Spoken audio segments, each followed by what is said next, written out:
ವಿಜಯಪುರ ಅಥವಾ ಬಿಜಾಪುರದಲ್ಲಿರುವಂಥ ಗೋಲ್ ಗುಂಬಜ್ ಹಾಗೂ ಅಲ್ಲಿರುವಂಥ ಪುರಾತತ್ವ ವಸ್ತು ಸಂಗ್ರಹದಲ್ಲಿ ಯಾವೆಲ್ಲ ವಸ್ತುಗಳಿವೆ ಅವುಗಳನ್ನು ಈ ವಿಡಿಯೋದಲ್ಲಿ ತೋರಿಸಿಕೊಡ್ತೀನಿ.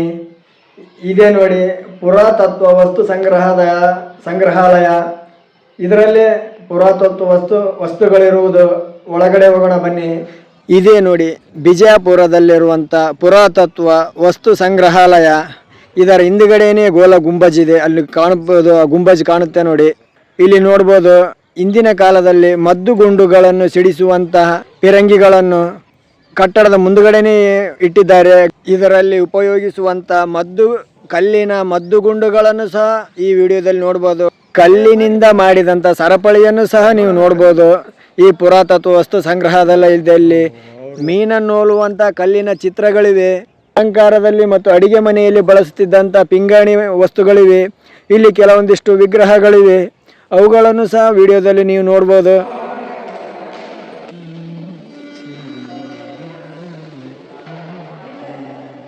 ನೀವು ನೋಡಿರಬಹುದು. ಇಲ್ಲಾಂದರೆ ಬಿಜಾಪುರದ ಕಡೆ ಯಾವಾಗಲಾದರೂ ಹೋದರೆ ಈ ವಸ್ತು ಸಂಗ್ರಹಾಲಯ ಹಾಗೂ ಗೋಲ್ ಗುಂಬಜನ್ನು ತಪ್ಪದೇ ನೋಡ್ಕೊಂಡು ಬನ್ನಿ. ಈ ವಸ್ತು ಸಂಗ್ರಹಾಲಯದಲ್ಲಿ ಇದರಲ್ಲೇ ಮೇಲೊಂದು ಕೋಣೆ ಇದೆ, ಅದರಲ್ಲೂ ಸಹ ಹೋಗಿ ನೋಡೋಣ ಬನ್ನಿ. ಇಲ್ಲಿ ನೋಡ್ಬೋದು ನೀವು ಅನೇಕ ಹಿಂದಿನ ಕಾಲದಲ್ಲಿ ಉಪಯೋಗಿಸುವಂಥ ವಿಧವಾದ ವಸ್ತುಗಳಿವೆ. ತಾಮ್ರ, ಪಿಂಗಾಣಿ, ಕಂಚು ಹಾಗೂ ಕಬ್ಬಿಣದಿಂದ ಮಾಡಿದಂಥ ವಸ್ತುಗಳಿವೆ. ಈಗ ಇಲ್ಲಿ ಯುದ್ಧ ಉಪಕರಣಗಳನ್ನು ನೋಡ್ಬೋದು, ಖಡ್ಗ ಹಾಗೆ ಡೋಲು. ಇಲ್ಲಿ ನೋಡ್ಬೋದು ನೀವು ಕಬ್ಬಿಣ ಮಿಶ್ರಿತ ಸರಪಳಿಯಿಂದ ಮಾಡಿದ ಅಂಗಿಯನ್ನು ಸಹ ಈ ಪುರಾತತ್ವ ವಸ್ತು ಸಂಗ್ರಹದಲ್ಲಿ ಇಟ್ಟಿದ್ದಾರೆ. ಎಷ್ಟೋ ವರ್ಷಗಳಾದರೂ ಅವುಗಳನ್ನು ಇನ್ನೂ ಜೋಪಾನವಾಗಿ ಇಟ್ಟುಕೊಂಡಿದ್ದಾರೆ ಈ ವಸ್ತು ಸಂಗ್ರಹಾಲಯದಲ್ಲಿ. ಬನ್ನಿ ನೆಕ್ಸ್ಟ್ ಹಿಂದೆಗಡೆ ಇರುವಂತ ಗೋಲ್ ಗುಂಬಜ್ ಮೇಲೆ ಹೋಗೋಣ.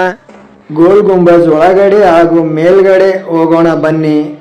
ಈ ಗೋಲ್ ಗುಂಬಜನ್ನು ಮೊಹಮ್ಮದ್ ಆದಿಲ್ ಶಾ ಮತ್ತು ಆತನ ಸಂಬಂಧಿಕರ ಸಮಾಧಿಗಾಗಿ ನಿರ್ಮಿಸಲಾಗಿದೆ. ಆ ಸಮಾಧಿಗಳನ್ನು ನೀವು ಸಹ ವಿಡಿಯೋದಲ್ಲಿ ನೋಡಬಹುದು.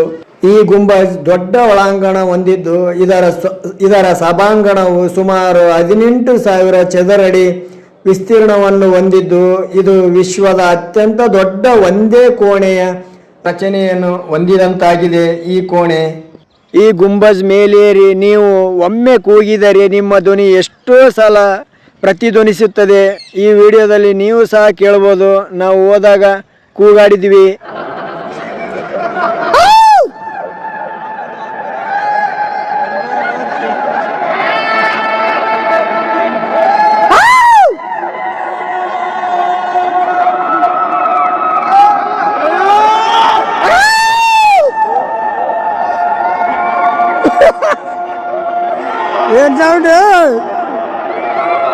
ನೀವು ಈ ಗುಮ್ಮಟದ ಸುತ್ತಲೂ ಇರುವ ಗ್ಯಾಲರಿಯಲ್ಲಿ ನೀವು ಪಿಸಿ ಧ್ವನಿಯಲ್ಲಿ ಮಾತನಾಡಿದರೂ ಸಹ ಸುಮಾರು 7 ಸಲ ಪ್ರತಿಧ್ವನಿಸುತ್ತದೆ. ನೀವು ಕೂಗಿದ ಪ್ರತಿಧ್ವನಿಸುವ ಧ್ವನಿಯನ್ನು ನೀವು ಸಹ ಕೇಳಬಹುದು.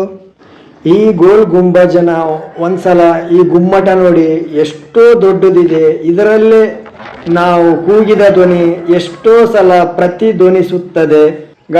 ಇಲ್ಲಿ ದಿನಕ್ಕೆ ಸಾವಿರಾರು ಜನ ಭೇಟಿ ಕೊಡ್ತಾರೆ ಈ ಗೋಲ್ ಗುಂಬಜ್ ನೋಡಲು. ಇಲ್ಲಿ ಏನು ಕಾಣಿಸ್ತಾ ಇದೆಯಲ್ಲ, ಈ ಓಲು, ಈ ಬಾಗಿಲಿನ ಇದರೊಳಗಿಂದನೇ ಈ ಗುಂಬಜ್ ಒಳಗಡೆ ಹೋಗೋದು.